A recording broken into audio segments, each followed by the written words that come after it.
Quarter 3, Lesson 8. Reminded by a rock. Power text.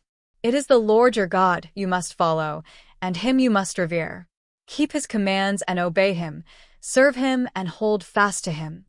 Deuteronomy 13 verse 4. Have you ever noticed the faraway look in the eyes of your grandparents when they start telling stories of long ago? This must have been the look that the old and Joshua had on his face as he began reminding the people of God's care through the years he had been alive. He was nearly 110 years old. That's a lot of years to remember God's leading. Long ago, when Joshua had been a young man, he and his friend Caleb had been 2 of the 12 spies sent to check out Canaan, the land God had promised to his people. The people had wanted to know, first of all, if the land was as rich and abundant as they had heard, if it really was flowing with milk and honey. Exodus 3 verse 8. And before they started dreaming, they wanted to know if conquering it was really possible.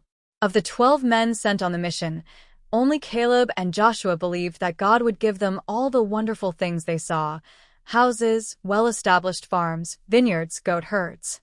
It was another 40 years before God was able to give Canaan to the Israelites.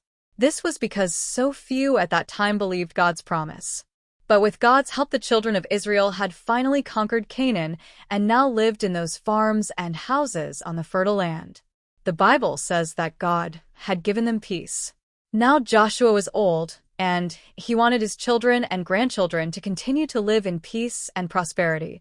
So before he died, he gathered everyone together near the tabernacle and offered his last words of wisdom and advice. Joshua began by reminding the people of all that God had done for them. They had received the land of Canaan as inheritance by God's power, not their own. Jehovah had guided them all along the way. Joshua warned the people to not make friends with the idol worshippers in neighboring countries. The best advice was to stay away from them. Then Joshua shared an important lesson with the people.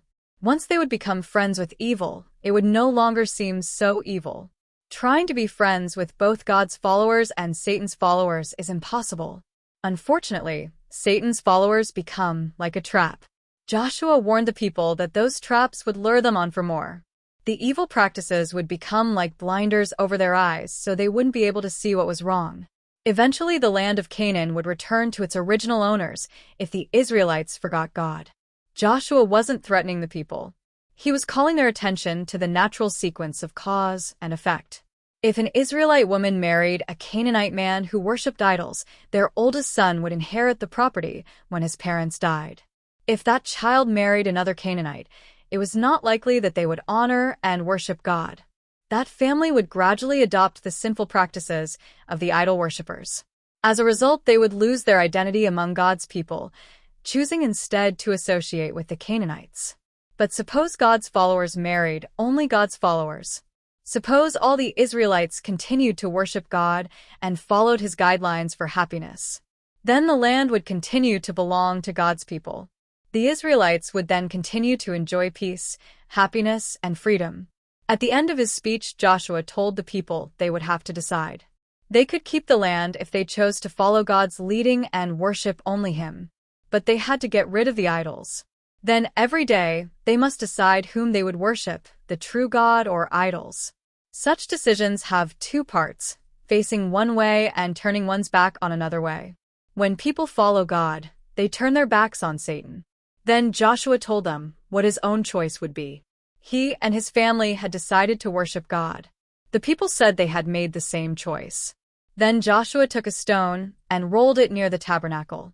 "See," he said to all the people, "this stone will be a witness against us.